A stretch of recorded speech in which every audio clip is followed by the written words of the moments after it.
Hey, you're about to hear our brand new podcast, My Crazy Family. And if you like it, I need your help. To let other folks know that this show exists, we need reviews on Apple Podcasts. So if you got about 10, 15 free seconds, please head over to Apple Podcasts, leave us a quick review, and I'll make it worth your while. Send me a screenshot of that review, and I'll enter you into a contest to win a $500 Amazon gift card. So leave the review on Apple Podcasts, send me the screenshot to contest@crazyfampod.com. That's contest@crazyfampod.com. And later in the year, we'll randomly pick someone for that $500 Amazon gift card. So please leave that review at Apple Podcasts, then send me the screenshot. Contest@crazyfampod.com. And thanks.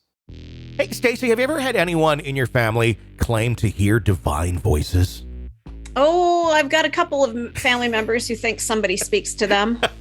It's always exciting when someone says, I heard this from God, and yet they're still complete abusive assholes to their family. We got that one and much more today on My Crazy Family. My Crazy Family. My Crazy Family. Welcome to the program. Be sure to press subscribe wherever you download podcasts. Leave us a review there on Apple Podcasts. We could not do this thing without you. Thank you guys so much for checking out our show again. Hope you guys have been enjoying binging it. We love putting these things out for you. And if you have a crazy family story, we want to hear it. Just go to crazyfamilypod.com. There you can just write in and share your story. The form is right there. You just click send, and then we get it, and we may discuss it on a future episode. Do it 100% anonymously or in your own voice. I'll even disguise it if you want. Just let me know at the beginning of the call. Hey, please disguise this. You'll be disguised. 1-833-CRAY-FAM. That's 1-833-CRAYFAM. 1-833-272-9326 to share your crazy family story with us. Tony and Stacey Cole with you on today's episode of the program. What's going on? Well, and the other thing I'd like to point out, you are amazing at disguising voices. You have the ability to really, really disguise voices. I could, yeah. I mean, there's a lot of ways I can describe a voice. I could even have someone else. I could have it sound like Casey Kasem is reading your story. Yeah. So don't worry about your family finding out. We can easily, hide you. Just don't name any names, and we're all good. Yeah, fake names. You're all set to go. It's been interesting seeing people write in and say, it was incredibly therapeutic. I'm really glad I got that out there. Just because it is. It's good to get some of these things out, because a lot of times you feel like, oh, God, there's no family that's crazier than mine. It turns out, yeah, there is. There's a lot. There's a lot. Yeah. So. Yeah. And, they say that writing things out, journaling, things like that can really be helpful. So think of this as journaling on steroids, that we're sharing it and not to embarrass anybody, but to just get it out there that, like you said, you think you're alone a lot of times. You're really not. It's a lot like what I was hearing at the beginning of when I started Real Ghost Stories Online, one of the other podcasts that I do, where at the beginning people were like, this is so wonderful. I can share the story of my experience that was paranormal because no one else I feel like I can talk to will get it. I think people are finding the cathartic ness of all of this by being able to share these things on this sort of a platform in a group. It's like group therapy. We called it group therapy for the paranormally affected back then. It's group therapy without a therapist, essentially. We're just kind of all letting out our stories and then slowly waiting for our families to find out and then disown us. So, well, sometimes that's not a bad thing, though. I'm glad, there's, it's always interesting, because there's so many times where you really feel like you're alone on it, and then you let it out like, oh shit, well, this is pretty tame compared to everybody else. But yeah, please do share your stories. Crazyfampod.com is the website. So what do we got going on this week for crazy families? Oh boy, here we go. All right, our first one, and this I've got it. We've heard a lot of great stories. This one, I'm going to tell you, struck me because of how well written this is. I'm not exactly sure if we're talking about a male or a female, but whoever this person is did an amazing job of writing out their thoughts and feelings to the point where if they wrote a book, I would want to buy this book. Really? Okay. I am not kidding. So here we go. In the not too distant past, I had a mother-in-law, or at least the closest variation that my then sanctity of marriage co-destroyer and I would have had allowable by law. The fact that we couldn't be married, I later learned, was a piece of mercy. What first struck me upon arrival at her place was the kitchen. It was entirely done in what appeared to be a cow spot motif, accented by badly done sponge work that could be only achieved by heterosexuals reaching for that always elusive level of country kitsch, a veritable cornucopia of chintz. Seriously, this is just the best writing. When I first met her, I realized that I was in the presence of something unique. Not unique in the way that one might think of artwork or cleverly turned phrase, but unique in that special brand of insanity one simply cannot help but drink in amidst the silently growing horror, quietly making note of all the exits and nearby blunt objects that might be used to quickly render someone unconscious. Okay, so I just figured out we're talking about a female here. Yeah. So she had just returned home from buying a pair of plain white sneakers. After a millisecond of thought, she went onto the porch, produced a can of metallic gold spray paint, and went to town on them. Her mannerisms and my ex's behavior were that this was perfectly normal. Hell, who doesn't like to plaster layers of shiny dye onto newly bought footwear? Yeah. She finished, paused, and seemed to think, are these attention-seeking enough? Absolutely not. When she was finally done, the gilded shoes had hot glued to them every square centimeter, 10-carat plastic rhinestones, a veritable sustained supernova of crazy, compelling, demanding attention. I had initially thought, well, maybe she's just a bit quirky. The adjective I was searching for, I would later discover, was histrionic. This is okay. We had talked about histrionic a couple podcasts ago.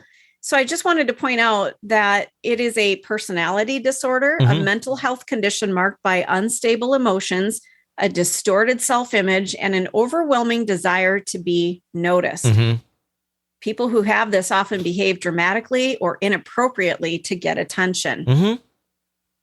So this beautiful email goes on to say, the obligatory guilt-induced visit came to feel like a bit of a punishment, and I regarded them with anxiety and dread. I fucking love this writing. Yeah. Okay, she goes on to say, if this illness was limited to her penchant to look like a frumpy Carmen Miranda dipped in glitter, that might have been tolerable. But there was also an evil there that left me with the quiet relief that she was not a gun owner. She lived in a small town about 90 miles away from where we lived at the time, where kids at the local high school drove their tractors to class. Deliverance, banjos on the left, pretty mouths on the right.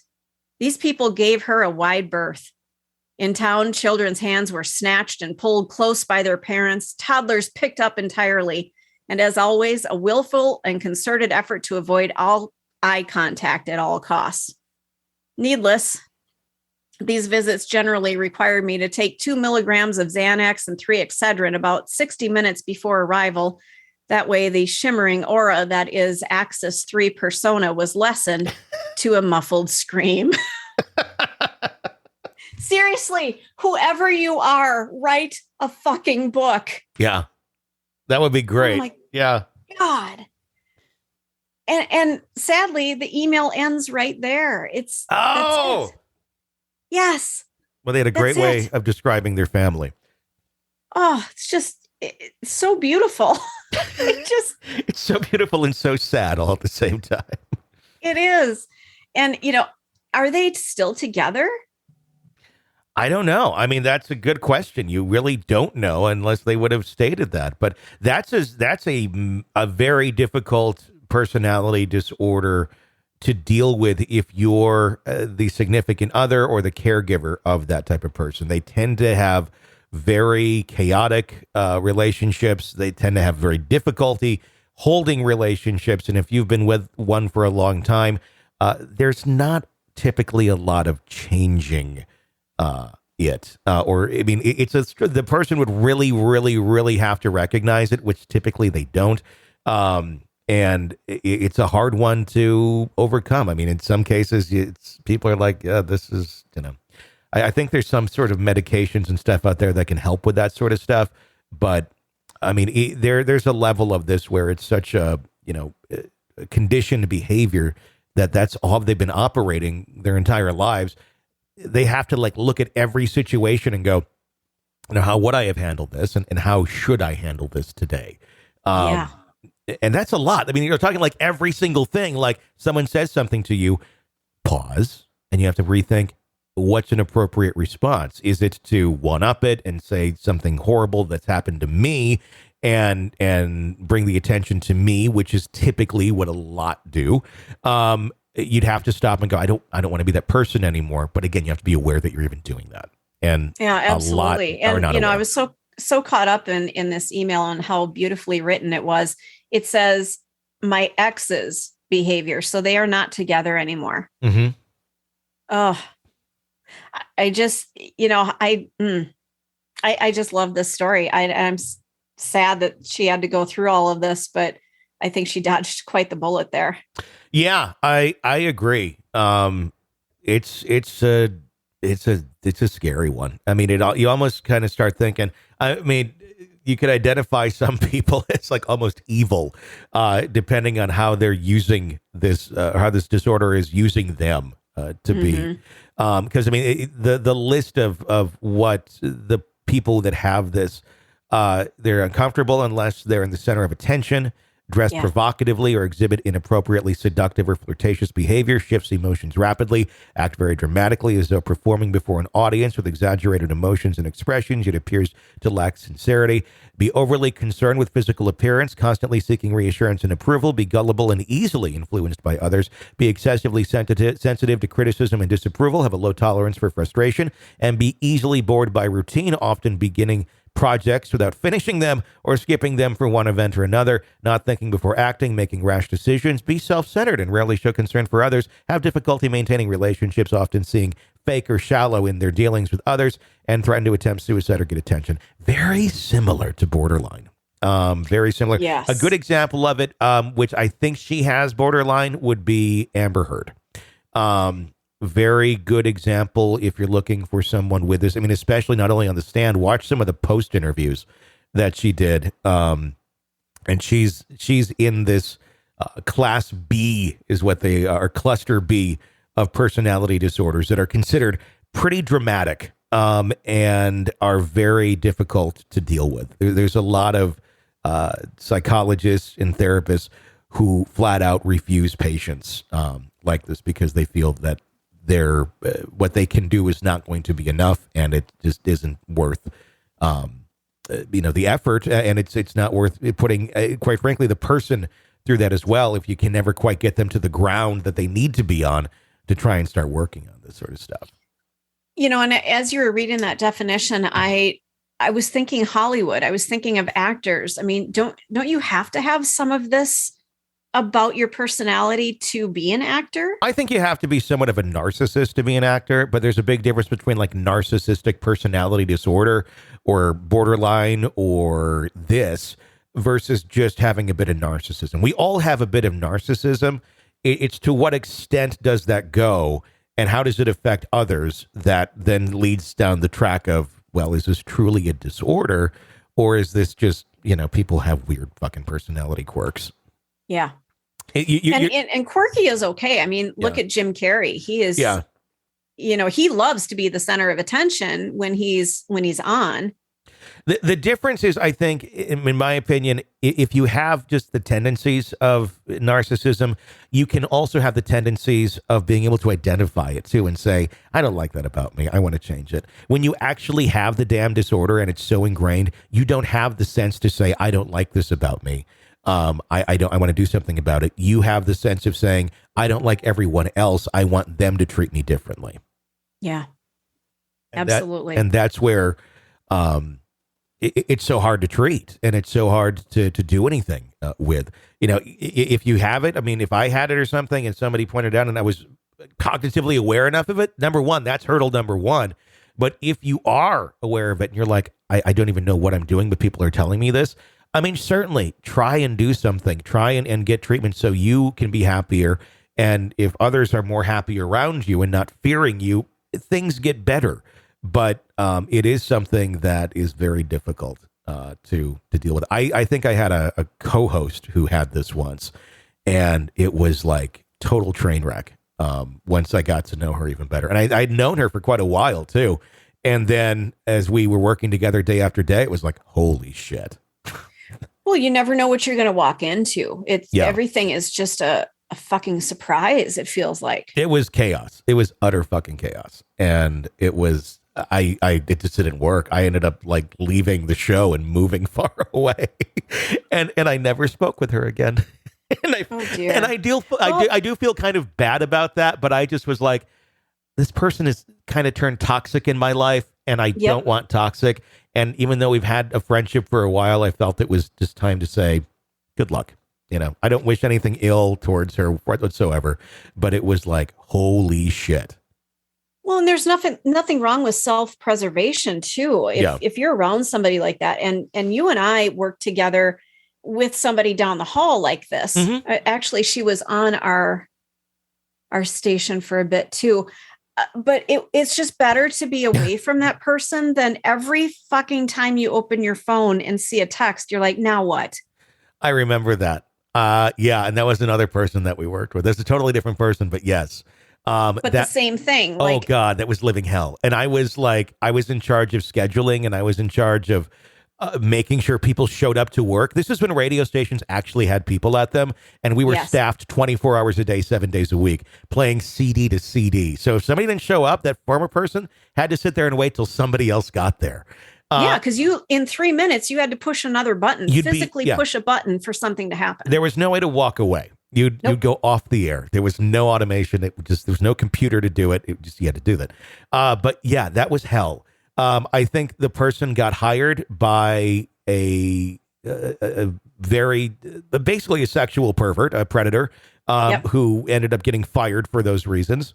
And I remember when they were doing the hiring of that person saying very inappropriate things about the person they were hiring, and me going, what the fuck? That was kind of one of my first, I think, weird moments with that boss going, this guy's kind of off. But yeah, that person then, every fucking weekend, every time there was a remote broadcast, I mean, at least I would say 8 out of 10 times. Quite often we would have to do a broadcast out at a nightclub on Saturday nights. And this person was scheduled to do that on a kind of a rotating basis. And I cannot tell you the amount of times, like it would be 7, 8 o'clock at night on Saturday. And you have to leave like right then to get to your destination. Yep. I'd be getting a text or a call of, oh, I can't make it. Either I'm sick, my kid's sick, or my boyfriend's sick, or something bad is happening. And like, there were so many times I was not even in town. And then I'd have to beg somebody to go cover for this person. But they were using medical reasons and that, so you can't really do much about it. And at the time, we're talking early 2000s, so I don't even know what the rules were at the time. It was just more like deal with it. But God, it was a living hell. Trying to be the employer, the boss of that person. It made me hate management. And one of the reasons I've never gotten back into it, because all the personalities and all the personality disorders that are out there. Oh, and boy, when you're trying to schedule somebody and they have a personality disorder, you want to be sympathetic, but you also have a job to do. Yeah. I mean, and you had to be sensitive but it was just out of fucking control. Yeah. And I remember I had to cover a few times for this person for some remote broadcasts where a company actually pays thousands of dollars for the talent to show up. And you get this call. Like, I remember there was one Saturday I was coloring my hair at home, and I literally had hair color in when I got the call that so-and-so isn't coming to her remote. Can you cover for her? And I'm like, yeah. Okay. Yep. Yeah. So I quickly rinsed the brunette crap out of my hair, and I showed up there with wet hair because I literally did not have time to dry it because I had 30 minutes to run to the radio station and then run to the location. There was no time. Yeah. There was no time. Yeah. And I came flying in totally came in hot and covered for her. Mhm. And I remember I never even got a thank you. It's like you pull this shit every weekend. I don't know why anybody schedules her for this stuff. Yeah. Just frustrating. So I totally get it. And it was always just looked at as, well, that's how they are. Like, no, this is not okay.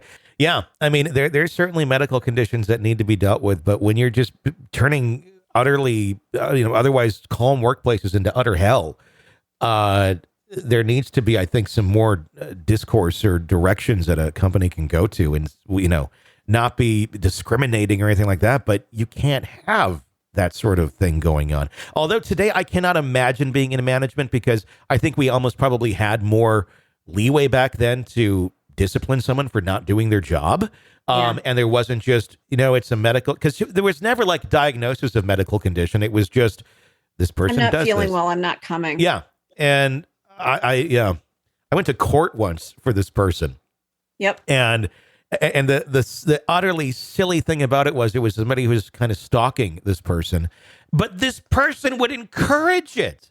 And they'd be on the phone, taking the calls, talking to them, writing emails back. Yep. And I looked at some of them and I was like, if I were this person, and I was crazy, and I'm thinking, I would think this person is flirting back with me too. There wasn't a lot of signs. Absolutely. There was no reason that this gentleman there was no wouldn't stop. think. Yeah. There was, it was just weird, but it was being inappropriate. It was looking for attention where she became a victim. She got a ton of attention, and it totally shits on people who have these real problems where someone is stalking them. They're asking them to stop and go away, and they don't. That shit's real, and it happens all the time. This person was actively like, let me open up the gates and look at this. This would be great. Wouldn't that be nice? And it was just like, what the fuck is going on here? Oh, it was always something. Yeah, it was adventures in radio. I someday I'll write the book about all of the fine individuals we've run across. Oh my Lord. Let's see here. Okay. Our next one. Yeah. All right. When I went to college, my family life went downhill significantly.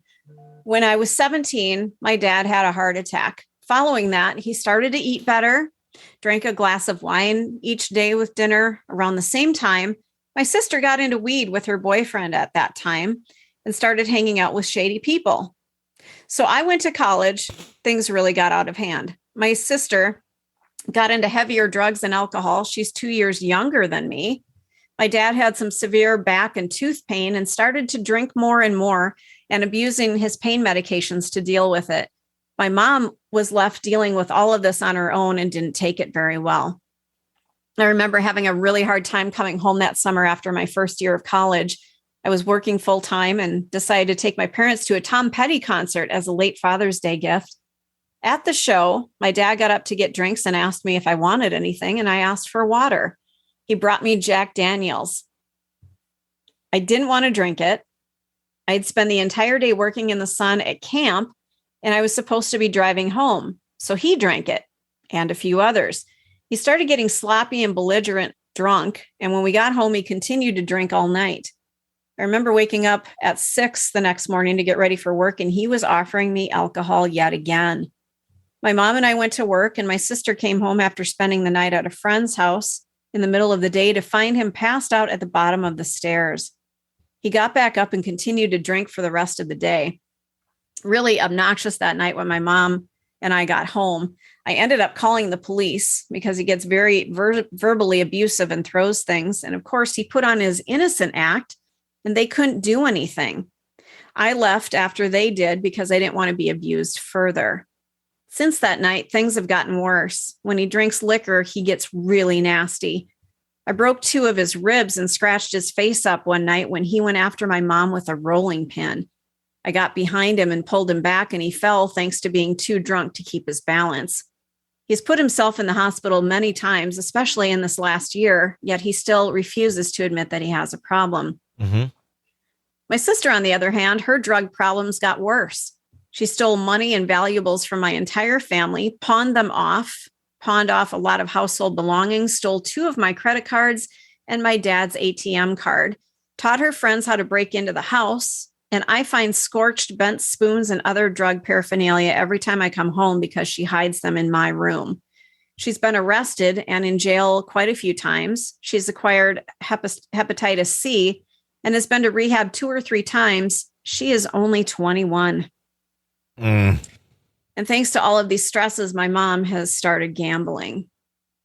Says I moved 500 miles away so I wouldn't be in the middle of the drama when I finished school. It's depressing how different my life is now compared to what it was when I graduated from high school. Oh, that's sad. Yeah, very much so. Very much so. It's one of those situations where unless that person who is drinking can say, I want to stop and do this on their own, and then, get into a program or something, that person's probably not going to stop. And it's going to just continue to be utter chaos in that environment for, ever. And there's probably some acting out there going on with the sibling who's, that's basically a coping mechanism for trying to deal with the home life that is like that. Yeah. And, when you're that young and you've got stuff like that going on, I commend this person for moving 500 miles away so that you're not exposed to it. Yeah. It's okay to walk away from these situations. Well, you don't know how uncommon. I mean, they are somewhat common, but you don't realize how detrimental they are. I think at that age, it's shitty. It certainly is. But as you grow and you have more perspective on life and time, you realize just how much damage that sort of behavior does, especially when it's abusive, and just how that just spiders out and ruins lives. So being able to get away from it sooner than later is definitely a good thing. It's shocking. What I learned, what I was very surprised by, I did not have this sort of abuse or anything in my house growing up, but what I was shocked by was just some more the overall environment of the state of Wisconsin, of the excessive amount of drinking that is looked at as 100% normal. And they don't, alcoholism is rarely discussed. Ever. It may be if your family really was affected by it, but a lot of people I think are really affected by it, and they just look at it as oh, they like to drink, and it's just what otherwise would be looked at in other states as a problem. Very much there, the problem drinkers are just run of the mill normal people, and they don't it's not even looked at as a problem. No, and a lot of times drinking is woven into religion as well. Everything. It's woven into everything in Wisconsin. Yeah, coming from Minnesota, when I moved here, I started working in our copywriting department. So I was writing ads, and there was a church picnic, and they had given me a list of things to include in the ad, and it talked about liquor, several kegs of beer and stuff. And I left that out because being from Minnesota, you don't talk about alcohol and God in the same sentence. Yeah, not in Wisconsin. Well, the ad got sent back to me immediately. You need to include the beer. And I'm like, it's a church picnic. Yeah. And no, you need to highlight the beer is what I was told. Yeah. I shit you not. Drinking for Jesus is a thing in Wisconsin. Yeah. I remember going to the church picnic at a Catholic church because my dad was brought up Catholic. My mom was Lutheran. And I remember going to the church picnics at my dad's church, and they were so much more fun than the Lutheran picnics. Yeah, they are. Because they were all drunk. Yep. And they had games for the kids, and it's all the dads just wandering around with their families. And there really wasn't there wasn't violence as far as I saw. There wasn't any sort of really extreme behavior. It was actually a lot of real, I have fond memories of these sort of things where everyone was drinking pretty heavily. And as a kid, you're having your Shirley Temple, or as we called them, kitty cocktails there. Yep. And you are in the bounce house that's 120 degrees and you're going to die because your parents forgot to come get you again. So you have to wander out of the bounce house. This is bounce houses when they were completely enclosed in the 70s and 80s, when they were death traps. Today, they can just go flying into the sky if they're not anchored down. Back then, you'd roast to death. So you got to kind of pick your poison there of how you want to go. Falling from the sky at ridiculous heights, or burning to death, or being trampled by other children who might be drunk because the dads are like, here, have a sip of this, have a sip of that. You run out of there. There's games to play. There's prizes to be won. Every dad has a beer in his hand, and mom. And then you go into the church and you have pie that the old ladies made.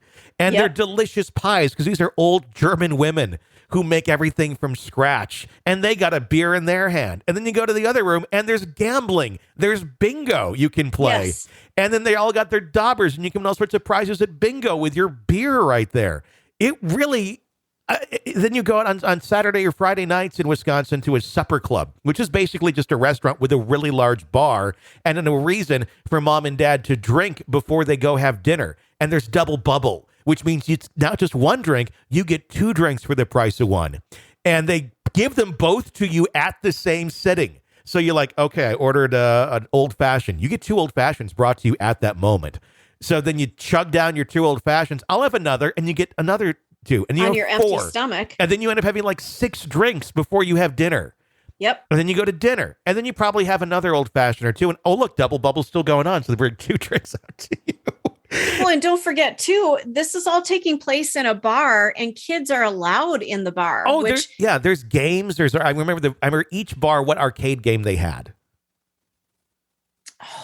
It was always, and it was fun. And it was a treat, and I looked forward to it. And when I look back on those memories, because there was not abuse in my family, there wasn't physical abuse or anything like that. And for the most part, there was nothing negative about going to these places. The people were very friendly. I grew up with this idyllic image of like people drinking to excess, and it was like happy. And it's such a weird thing because so many people, when they're surrounded with that sort of stuff, they're like, oh my God, and this person did that. Now, there wasn't these sort of things going on in my house, but when we went out, that was just normal life. And it took leaving to go, oh, this isn't normal. Right. And yeah, I mean, it's just a weird thing. And especially when you mentally, you crave things that are going to be warm and happy, and it's like comfort food. The idea of going to a bar like that has been like comfort food for me. So it's something I've had to watch throughout my life because it's like, oh, I want to feel warm and cuddly, drink. And it brings me back to those happy memories, but that can get out of control really fucking quick too. It's just a very weird conditioning that people from Wisconsin have. And I really get kind of disgusted with like the shirts that are like, drink Wisconsinably. I hate that shirt. It's like one thing if you're like 18 and you're dumb and you're just, being dumb. But it's another if you're like 42 and hawking the shirts. It's like you've had enough life to live to see the damages that shit can do. It's maybe not something to like encourage or kind of laugh about because it's destroyed so many lives. Exactly. And it gets a little cringy to me, especially when football season comes around. You got the Packers and the Badgers. It is just another excuse to drink. It's not just, hey, there's a game. It's we're going to fucking party on this Sunday. Yeah. And then Monday, I may or may not be at work because I'm so hungover. Yeah. It was, I remember doing live broadcasts outside of Lambeau Field when I was working for a station in the Green Bay area. And we would there'd be a lot of Sunday games that started around like 11 or noon. And people were blasted by 9. We'd have a remote broadcast in a bar at like 7 a.m. Yep. And there'd be like a former Packer that would come and talk with us. And you would think it was like midnight on Saturday night at that bar. And it was packed and people were blasted. I don't even know if like people left the bar from the night before. I think technically you legally were supposed to, but I don't know that happened at some places. And it was just, but again, I thought it was normal. And then you go to a bar or something to watch a game, and maybe you're getting there like lunchtime in another state, and like, oh, everybody's really big into their teams there, and it's nothing like Wisconsin. It's just like, no, you don't know until you experience exactly what they go to extremes. The other horrible part of it was if the Packers lost a game. Oh. Domestic violence would go up dramatically those days, and as did drunk driving and car accidents. I was working at a station in Green Bay in high school. It was a big top 40 there, and WIXX, and then I was working Sunday afternoons. It was like my weekly shift when I was in high school. So I'd be there when the games were letting out, and I usually had to drive on the highway around the same time, and I just try and get out of there before the games let out so I could beat the rush. But if you got stuck in that, it was just ridiculous. I mean, people are swerving every which way, and it's like a 4-lane highway.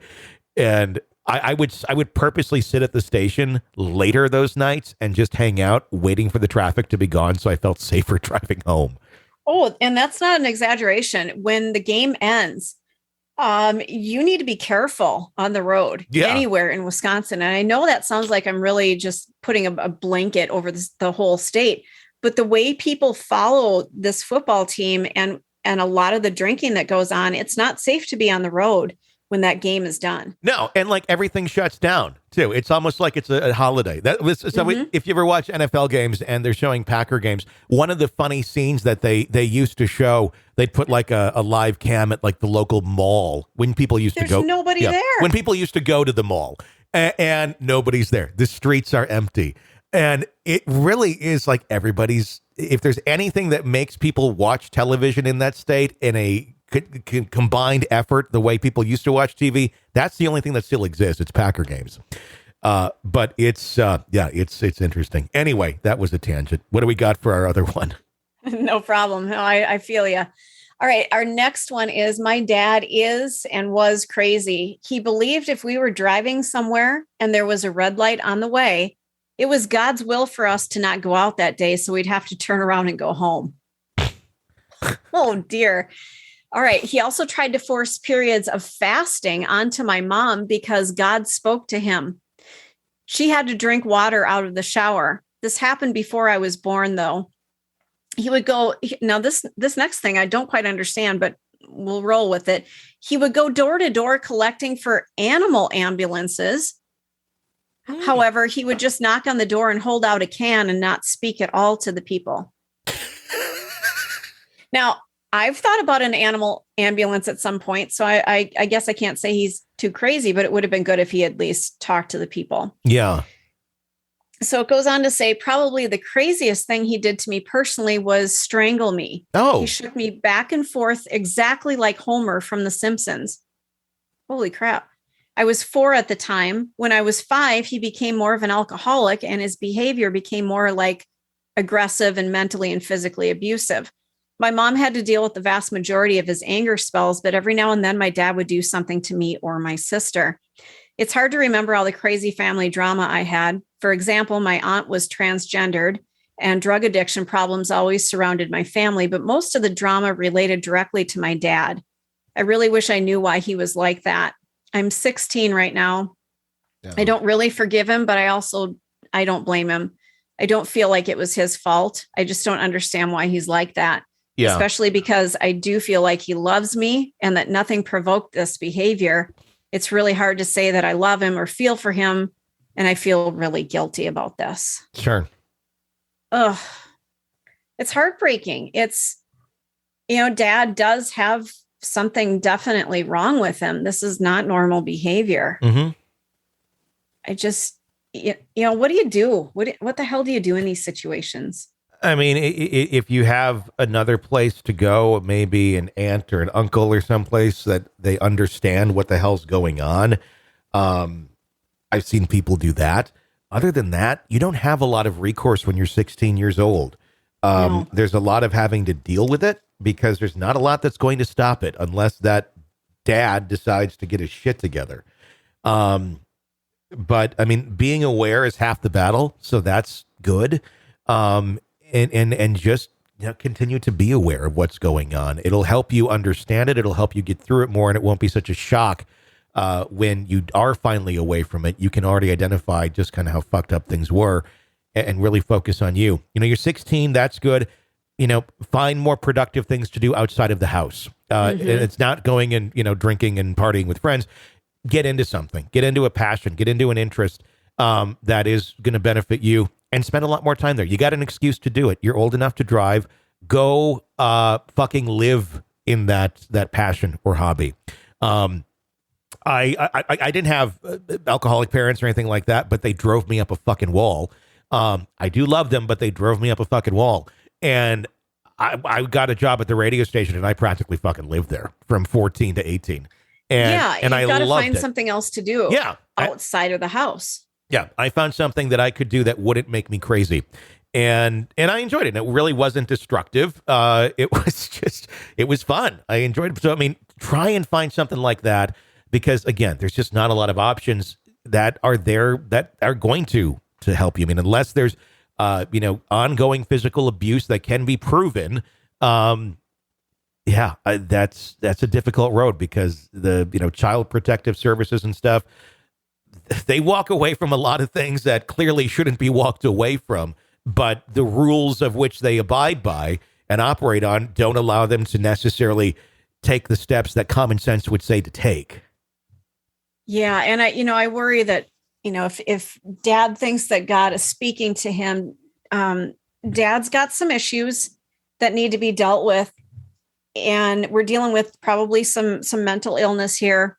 Yeah. I'm really concerned about the strangling part. Yeah. If that's still going on, if that continues, you need to do something. Yeah. That right there, my fear on that, because it clearly is something very horrible. My concern with that is trying to, report that and prove that. The problem would be you go and try and prove that and go after him. He's likely there's not going to be anything. He's going to be more angry at you. Yeah. I wonder, you've got 2 more years until you can get out. But I like your idea of maybe seeing if there's another family member that you can go stay with when things are getting out of control. Somebody that you can turn to in the family, just to protect yourself. And none of this is your fault. No, but get out of there as much as you possibly can. And if there's more to this story that we're unaware of, where, this could be shown and you could get away somewhere safer, then by all means, yeah, it should be reported and that should be looked into. But in reality, that's where a lot of people pause and go, yes, in a perfect world that would be dealt with, but we're not in a perfect world. And my gut from what I'm hearing here is it'd be reported, and then you'd have a drunk, angry father still more mad at you. And again, you got to get help some way, shape, or form to get out of that situation. Just careful where you tread so it doesn't get worse for you. Yeah. And half the battle is recognizing that your family has some issues, and at least you're aware of it. And that's half the battle, is recognizing it and being able to protect yourself from it. Yeah. Yeah, completely. Thank you for sharing that story with us. We do greatly appreciate it. And that right there is going to wrap up today's episode of My Crazy Family. Be sure to share your crazy family stories with us. Go to crazyfampod.com right in there, or you can call in 24 hours a day, 7 days a week. All you got to do is pick up the phone and give us a buzz. I'm trying to load the page because I haven't done it. It is 833-272-9326. There we go. Or, well, as you like to say, 833-CRAY-FAM. There you go. 833-CRAY-FAM or 833-272-9326. We'd love to hear your stories. Until next time, for Stacey, I'm Tony. Thanks for listening to My Crazy Family. My crazy family. My crazy family.